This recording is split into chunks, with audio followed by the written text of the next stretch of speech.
উত্তমের মৃতদেহের গলায় মালা পরালেন সুচিত্রা। পাশ থেকে কি বললেন গৌরী দেবী জানাবো আজকের এই ভিডিওর মাধ্যমে। ভিডিওটি শেষ পর্যন্ত দেখার অনুরোধ রইল। সালটা 1980, তারিখ 24শে জুলাই। রাত তখন প্রায় 10টা।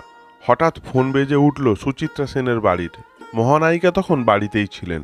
দোতলার লম্বা সিঁড়ির ঠিক কোনায় রাখা ছিল লম্বা পিতলের হাতলের ফোনটি। ফোনটি ধরলেন সুচিত্রা। হ্যালো, কে বলছেন? তারপরে নিস্তব্ধতা। সুচিত্রা বললেন, শান্ত থেকো, বড় বিপদ এসেছে, মন শান্ত রাখতে হবে। সুচিত্রার গাল বেয়ে পড়ছিল অশ্রুধারা। চোখ মুছে সুচিত্রা ফের দোতলায় উঠে গেলেন, ঘরের দরজা বন্ধ করলেন। সেদিন ফোন মারফত মহানায়কের মৃত্যু খবর পেয়েছিলেন মহানায়িকা। কেঁপে উঠেছিল তার হৃদয়। যে উত্তম সুচিত্রা ভারতীয় চলচ্চিত্রের মোড় ঘুরিয়ে দিয়েছিলেন, সেই জুটির সেই দিন যেন যাত্রা শেষ হলো। থমকে গিয়েছিলেন মহানায়িকা। সুচিত্রার ঘনিষ্ঠদের কথা